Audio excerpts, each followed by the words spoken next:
que vai durar essa semana, e nós falamos sobre assim como os cristãos tiveram um sinal que indicava o fim de Jerusalém, né, que era o cerco de Jerusalém, assim também nós estamos aguardando um importante sinal, né, que vai despertar a igreja, né, que é o decreto dominical. A maioria das pessoas hoje estão aguardando o decreto dominical para então tomar posição em relação à sua vida cristã, em relação a Cristo, a fazer as suas mudanças, né? E nós vimos que algumas coisas que Deus está nos dando com alertas, né? E o que o decreto dominical vai causar na igreja adventista? Vai causar um despertamento, né?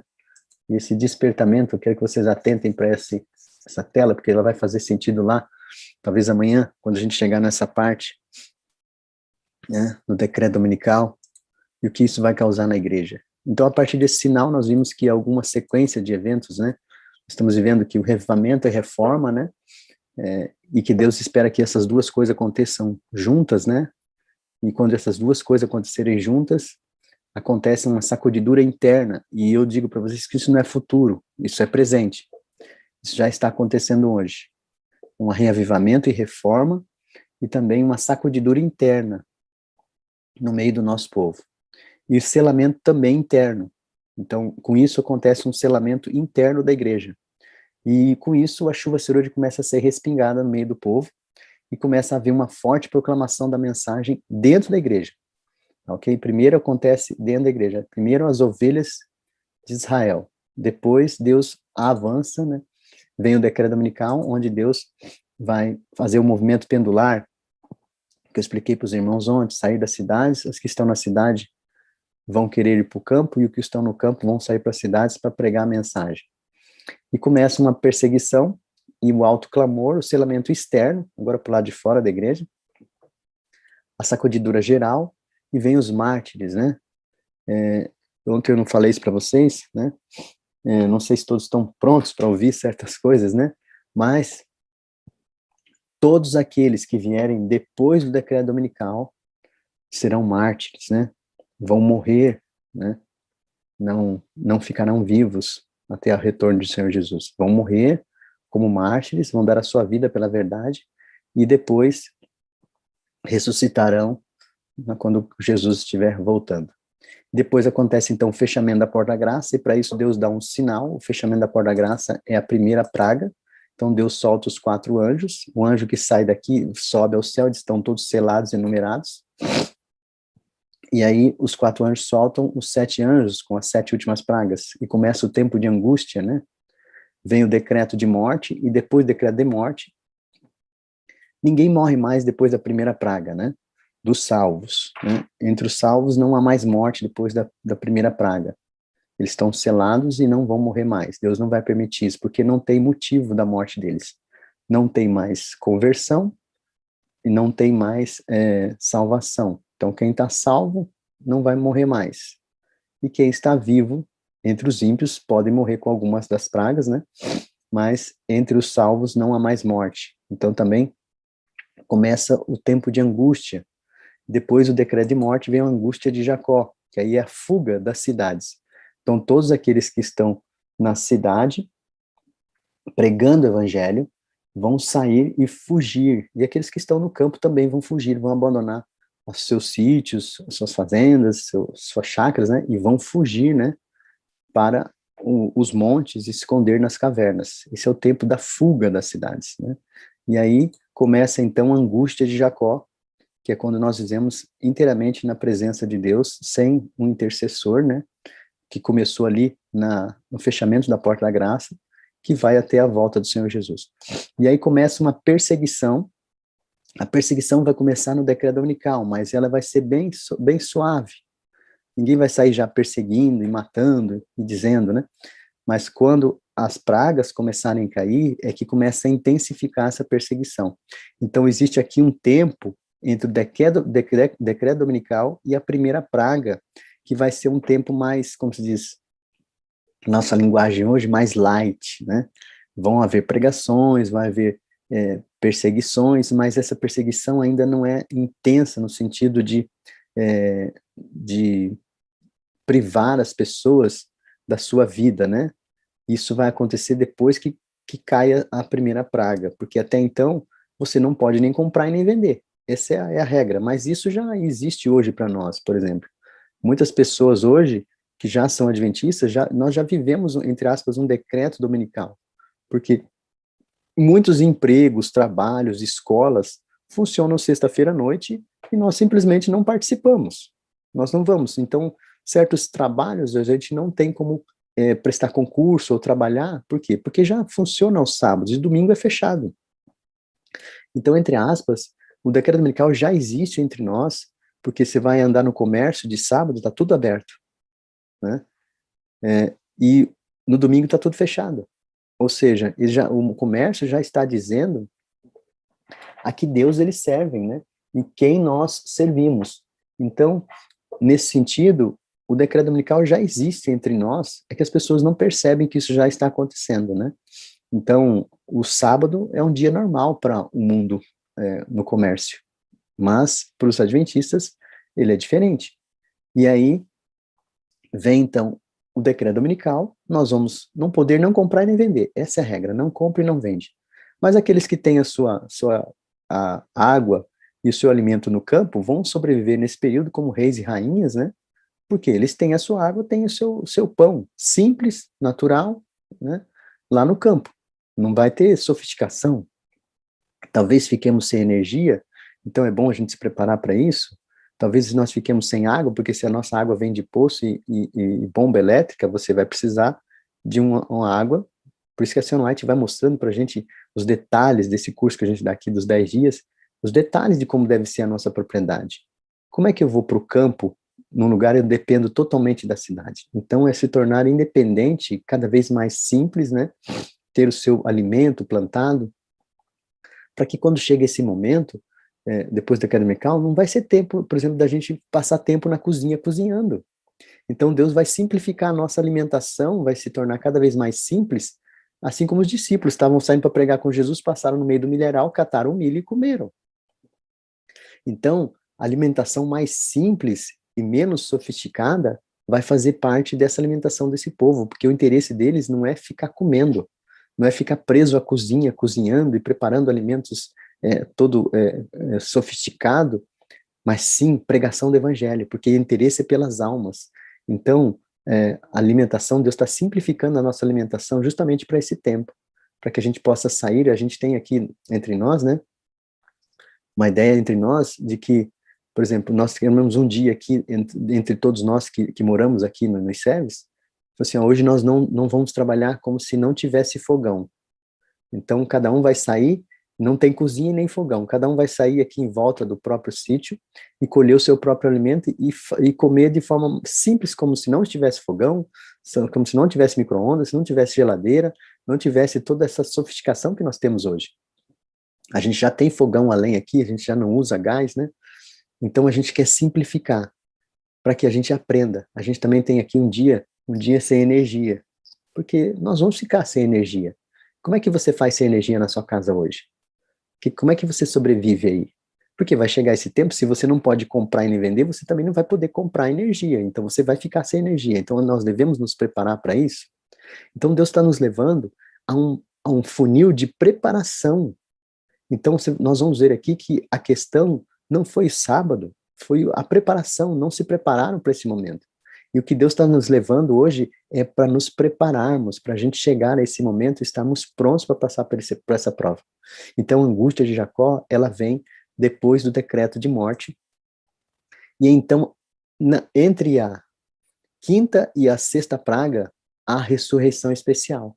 Então, as 4 primeiras pragas estão caindo, e começa aqui o decreto de morte depois da quarta praga, porque a Senhora diz no grande conflito, que Satanás vai dizer que estas pragas estão caindo por causa de um povo que está se rebelando contra o domingo.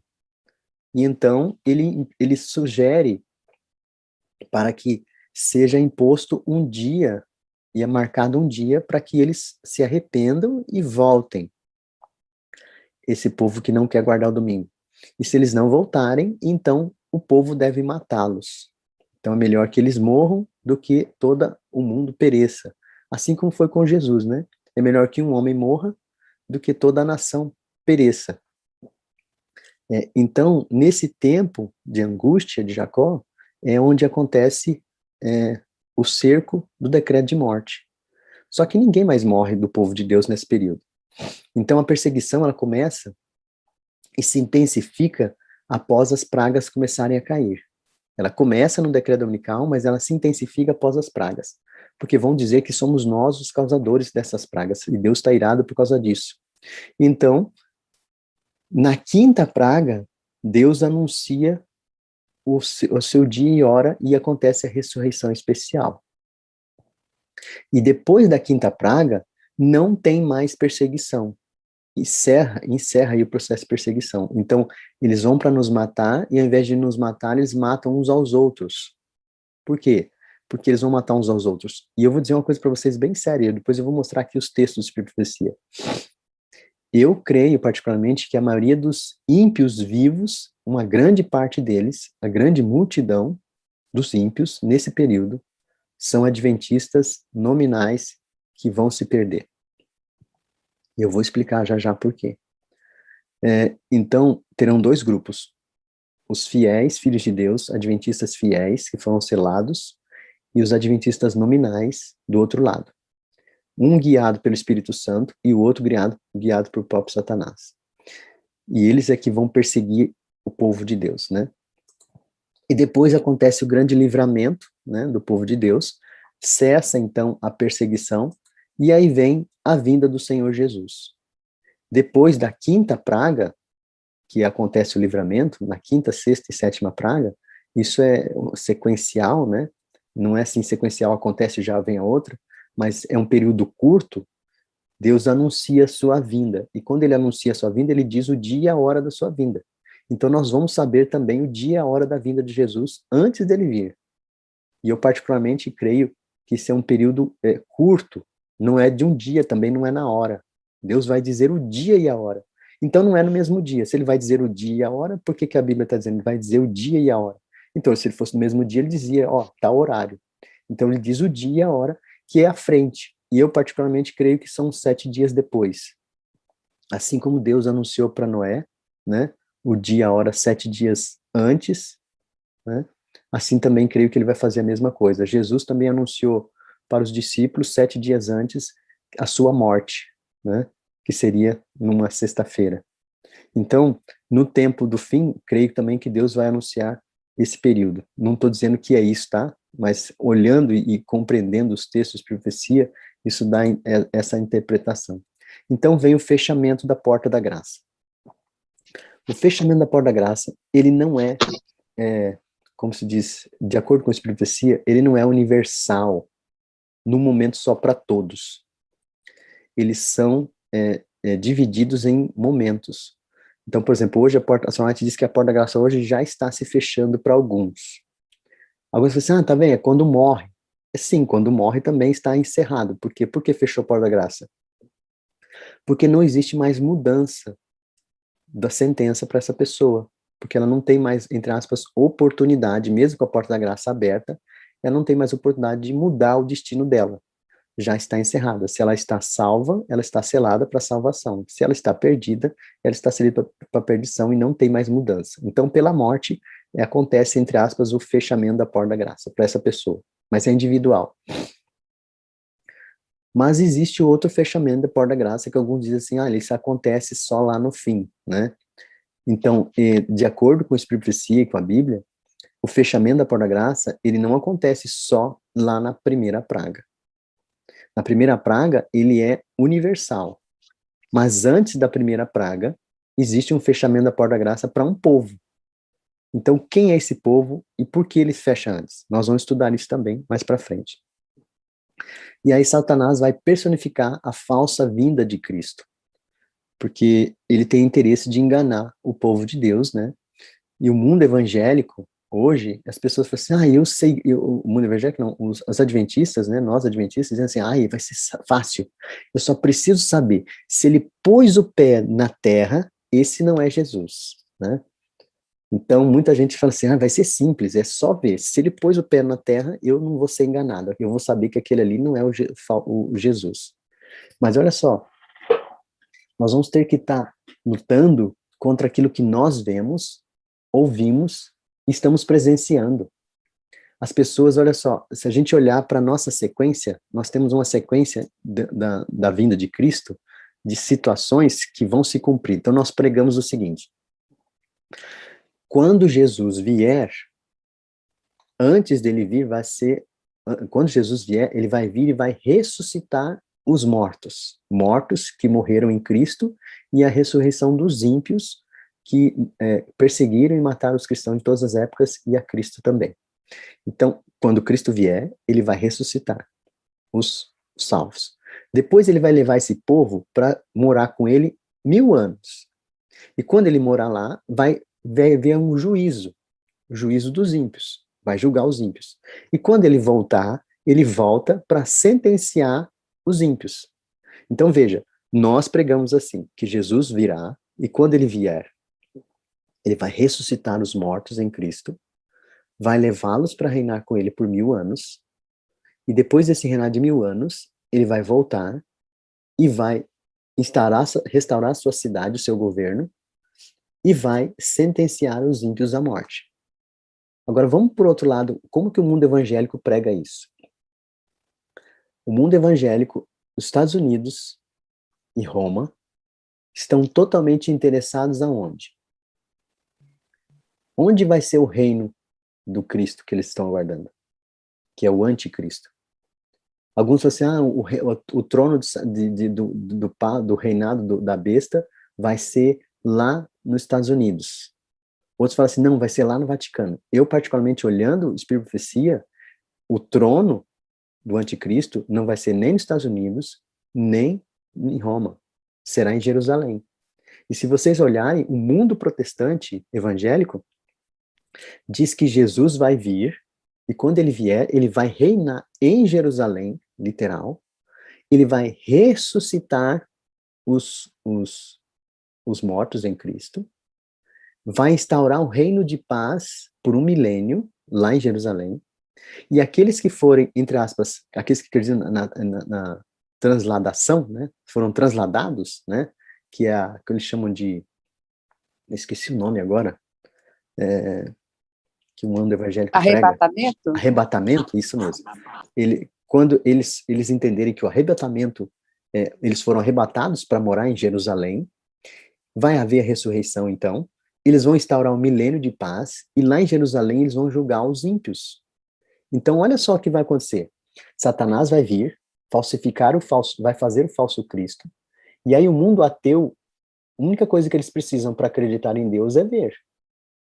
Eles vão estar vendo o Cristo, o falso, ele vai estar entre o povo, vai estar fazendo curas, milagres, e a Ellen White diz que Satanás e os seus anjos vão falsificar pessoas. Então, aqueles que morreram vão ressurgir em forma da mesma pessoa, com o mesmo tom de voz, com as mesmas vestes, sabendo de coisas que só aquela pessoa sabia.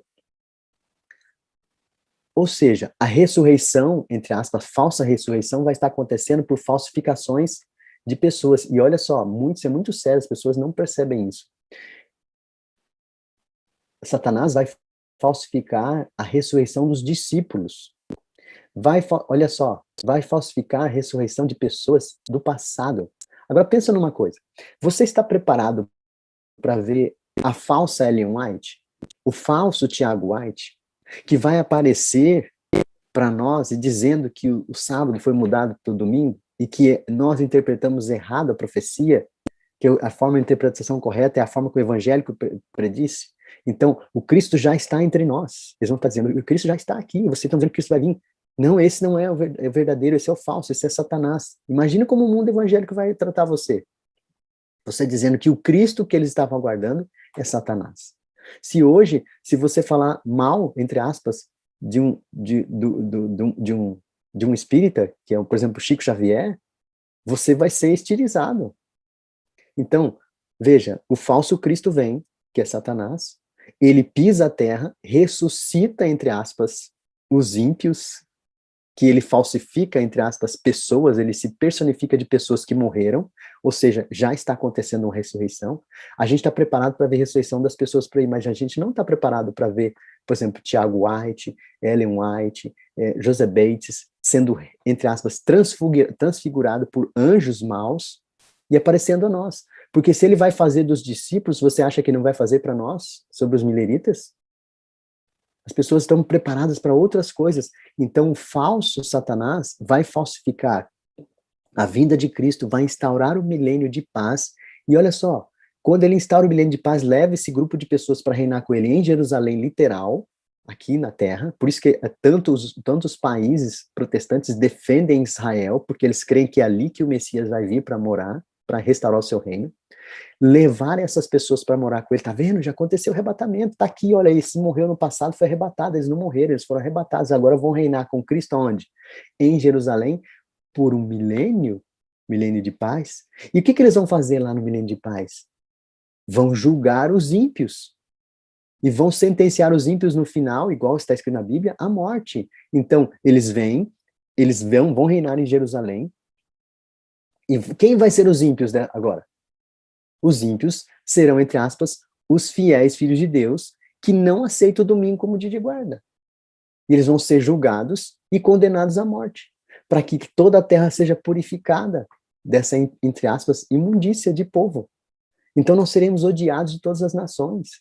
E então Satanás agora falsifica toda essa sequência do que nós conhecemos de profecia, e nós vamos dizer, peraí, será que eu estava errado?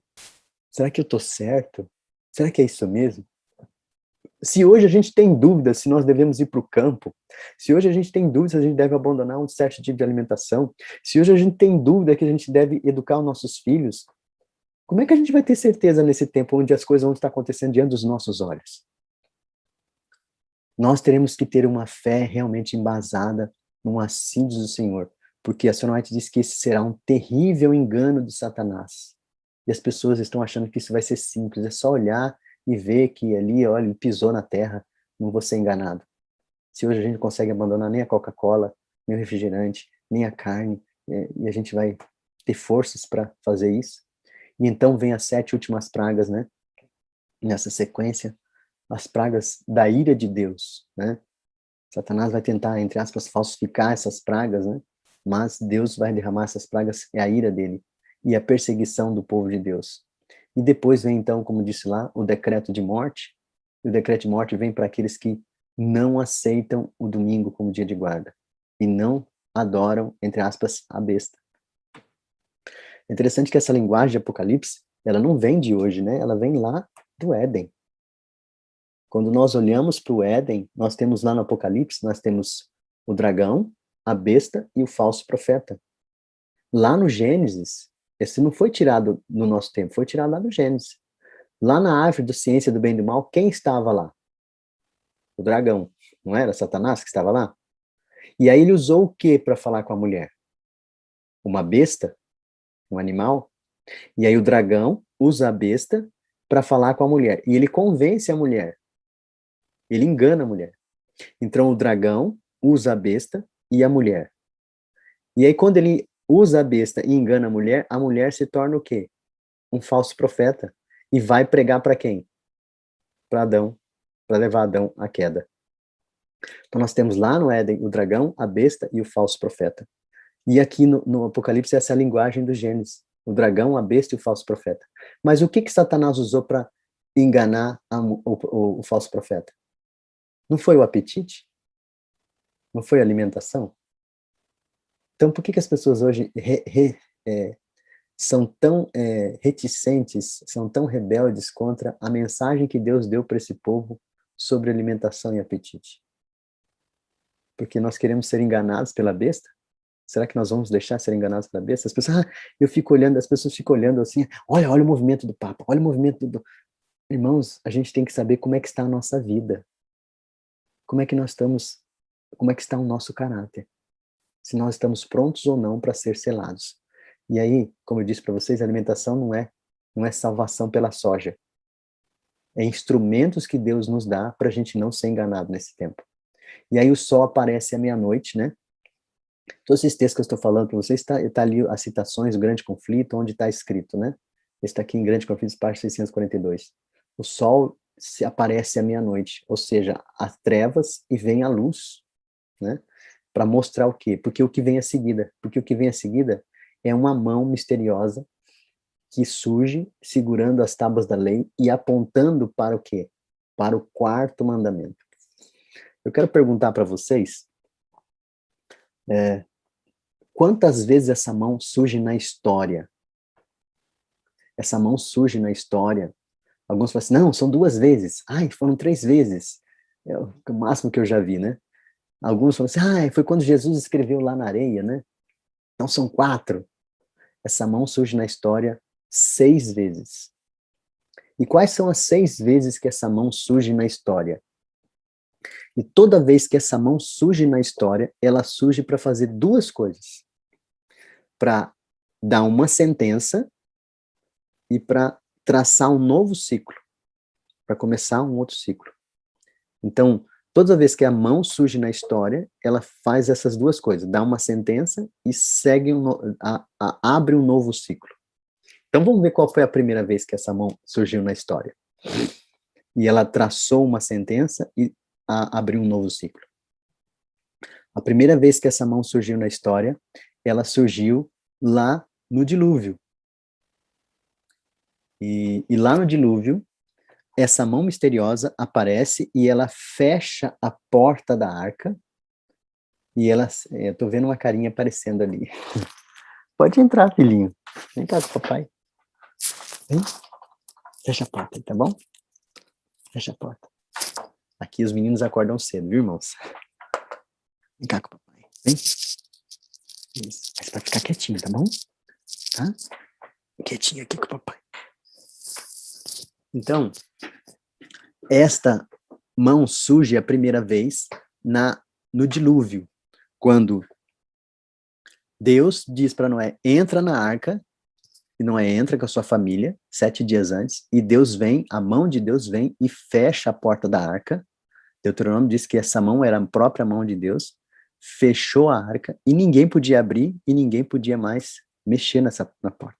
Então, todos aqueles que estavam vivos do lado de fora da arca, receberam uma sentença de morte eterna. Eles iam morrer a primeira morte, e vão morrer de novo a segunda morte. Então, eles foram sentenciados. Então, Deus, nessa mão, deu uma sentença. E ela traça um novo ciclo, que é uma nova oportunidade para o mundo e para a família de Noé. Essa é a primeira vez. Qual é a segunda vez que essa mão surge na história? Essa mão surge na história a segunda vez, lá com o povo de Israel no deserto. A mão de Deus escreve as tábuas da lei com o seu próprio dedo. Quando Moisés desce do monte com essa lei, ele dá uma sentença e traça um novo ciclo. Porque, olha só, até então, os primogênitos é que seriam os sacerdotes no santuário. Então, todo primogênito de toda a tribo, língua, daquela época, toda a tribo, né, toda a tribo de Israel, das 12 tribos, seriam sacerdotes no santuário. Como só os levitas não participaram da adoração ao bezerro, Deus disse agora, não mais os primogênitos, mas só os levitas, porque não se corromperam na adoração do bezerro. Então Deus vai traçar um novo ciclo com o povo, e vai sentenciar à morte todos aqueles que adoraram o bezerro e que não se colocaram do lado de Deus, na hora que tiveram a oportunidade, quando Moisés, aqueles que estão com Deus, junte-se a mim, aqueles que não estão com Deus, fiquem do outro lado. Então veio uma sentença de morte, e é uma sentença de morte eterna, porque não foi uma morte, uma primeira morte. Foram mortos e morreram sentenciados à morte por rebelião, porque tomaram posição. Essa é a segunda vez. A terceira vez que essa mão surge na história bíblica, ela surge lá em Babilônia. Babilônia está dando uma festa no palácio, e lá nesse palácio, o rei está zombando de Deus. E ele passa a linha da misericórdia de Deus, ultrapassa a linha da misericórdia de Deus, e recebe agora uma sentença. E ele diz, mene, mene, tekel, um farsim, pesado foste e achado em falta. Ou seja, Deus sentenciou à morte todos aqueles que estavam dentro daquele salão, mais de 1000, dentro do salão de festa de Belsazar, inclusive o rei, à morte eterna.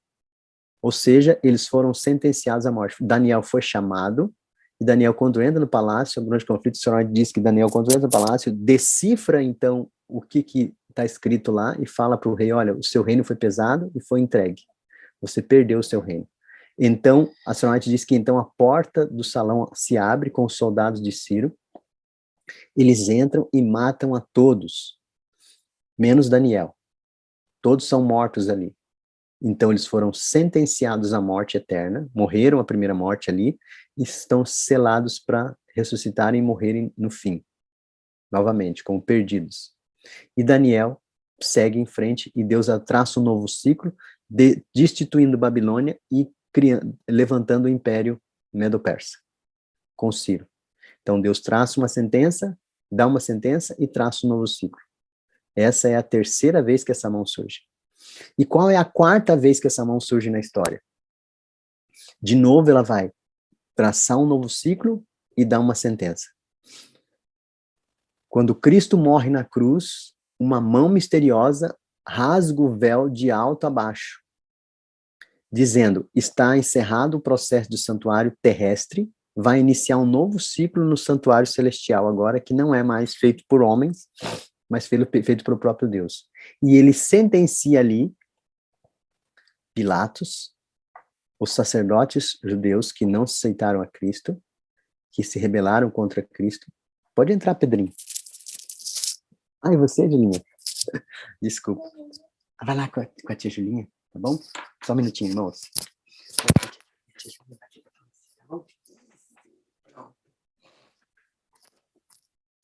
Perdão, irmãos. A Julinha, a aluna que veio ficar com os meninos, que a minha esposa já está lá para a cozinha, lá, preparando o alimento para os alunos. Então, agora está sentenciado a nação judaica no sentido de que elas perderam, né, os oráculos de Deus. Deus vai passar isso para os gentios e os cristãos que vão se levantar. Então Deus sentencia e traça um novo ciclo, começando a igreja cristã. E qual é a quinta vez que essa mão surge? A quinta vez que essa mão surge, desculpa, é exatamente essa que nós estamos vendo na tela aí, que é quando o povo de Deus não, os ímpios do tempo do fim, recebem agora o selo da perdição eterna. Eles já estão selados, mas eles não sabem disso, que eles estão perdidos. Eles acham que estão entre os salvos. Então Deus agora vai mostrar para eles o quarto mandamento. E quando ele faz isso? Isso ele faz entre a quinta e a sétima praga, que é quando surge a lei de Deus, mostrando para eles o quarto mandamento, que eles estão perseguindo o povo de Deus, e agora Deus vai mostrar para eles que o quarto mandamento que eles rejeitaram vai os condenar agora. Então, eles vai mostrar a condenação deles e vai começar um novo ciclo, que lembra que eu falei para vocês que a partir dali não tem mais perseguição? Isso aqui acontece quando Satanás instiga o mundo ímpio a marcar o dia e hora para matar o povo de Deus. E quando eles vão para matar, então Deus intercede com essa aparição da lei de Deus e mostrando, então, o quarto mandamento. Isso é para os ímpios. Agora, existe uma sexta mão. E esta sexta mão, para mim, é a mais terrível de todas, porque ela tem relação direta comigo e com você. Por que ela tem relação direta comigo e com você? Porque esta mão vai aparecer somente para os adventistas nominais que vão se perder. E quando essa mão aparece para os adventistas nominais, é uma cena terrível. Você pode falar assim, irmão, mas eu nunca vi falar isso, eu nunca vi falar sobre essa mão terrível que aparece. Mas eu vou mostrar para vocês como é que essa mão vai surgir e o que ela vai fazer nos adventistas nominais e que vão se perder. Que, entre aspas, por isso que eu digo para vocês que esse será um grande número dos ímpios no tempo do fim, são adventistas nominais que acham que estão salvos, mas estão perdidos.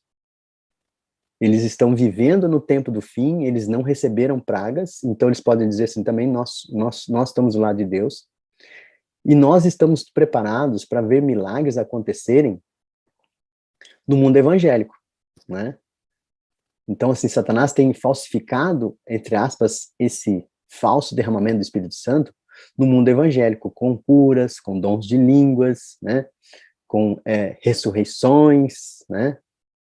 Mas a gente não está preparado para ver irmãos nossos curando, tendo dom de línguas e fazendo, entre aspas, ressurreições. E eu digo para vocês que quando eu leio Espírito e Profecia, fica bem claro que a senhora está mostrando que os adventistas nominais, que não serão salvos, estarão vivos, serão, primeiro, os piores perseguidores do povo de Deus, e são eles que vão fazer milagres, que, se possível, descerá fogo do céu. Mas, irmão, nunca parei para pensar nisso, pois você precisa ler, então, esses textos do Espírito e Profecia para você entender isso. Porque fica bem claro ali que esses que vão chegar a dizer para Jesus, Senhor, não curamos em teu nome não expulsamos demônios. A senhora te deixa bem claro que estes não são, entre aspas, um mundo evangélico, não. É também um mundo evangélico, mas ela está falando ali de uma classe de adventistas do sétimo dia que não vão ser salvas, estarão perdidas, estarão enganadas por Satanás, achando que estão fazendo a vontade de Deus, mas na verdade estão do lado do inimigo. E eles vão fazer curas, milagres e dons de línguas. E Satanás vai dizer isso para você, nós estamos fazendo cura. Vocês não estão... Cadê a cura que vocês estão fazendo? Nós estamos com o Espírito Santo. Vocês não estão com o Espírito Santo. No Espírito Santo, lá no Pentecostes, no passado, eles fizeram curas. Cadê as curas que vocês estão fazendo? E aí, irmãos, nós vamos ter que dar conta da nossa fé. Ver, porque nós vamos... Eu queria que você abrisse a sua Bíblia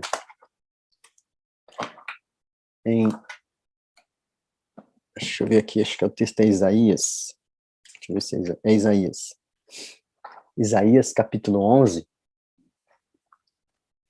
Como que nós vamos ter que agir nesse tempo? Verso 2, assim, e repousará sobre ele, está falando de Jesus aqui, mas isso aqui a gente vai aplicar para nós no tempo do fim. Repousará sobre eles o Espírito do Senhor. Vai ter um derramamento do Espírito do Senhor no nosso tempo, não? Uma chuva serôdia? Então vai repousar sobre os salvos também o Espírito do Senhor. O Espírito de sabedoria, né, aqui, mas eu quero que vocês vão para o verso 3 agora. E nós vamos deleitar-nos no temor do Senhor, e nós não julgaremos segundo a vista dos nossos olhos, e nem repreenderemos segundo o ouvir dos nossos ouvidos. Ou seja, nós não vamos ser guiados pelos nossos sentidos. Aqueles que hoje se deixam ser guiados pelos seus sentidos serão enganados. E os nossos sentidos, irmãos, é muito sério isso. Ele é afetado pelaquilo que eu vejo, pelaquilo que eu toco, pelaquilo que eu como, pelaquilo que eu ouço e por aquilo que eu respiro. Então, hoje, a atmosfera das cidades está preparando os seus sentidos para receber Satanás como o grande enganador.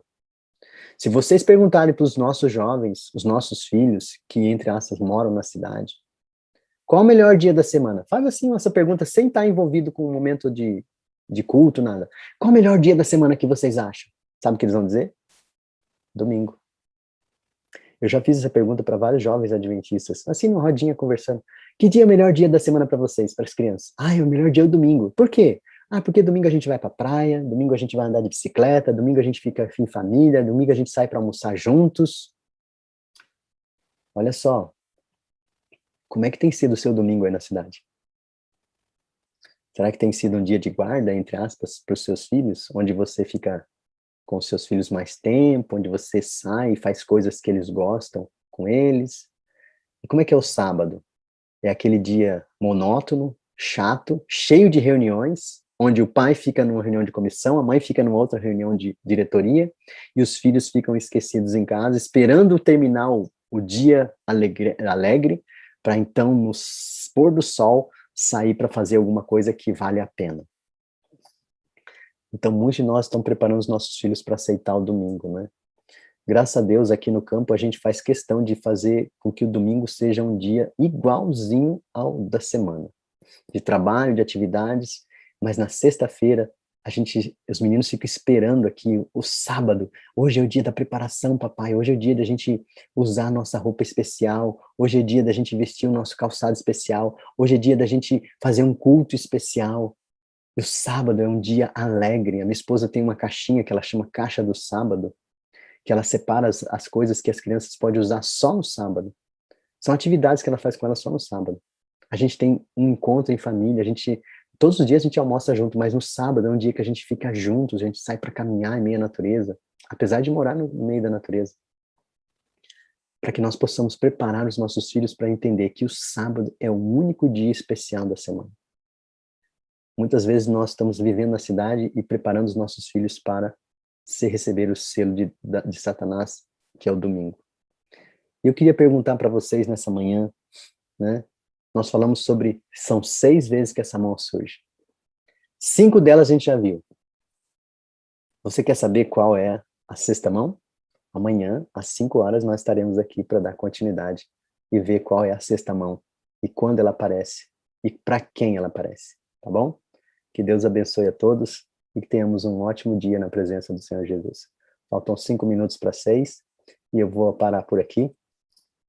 Para aqueles que quiserem fazer perguntas, quiserem fazer suas participações, a gente possa compartilhar agora.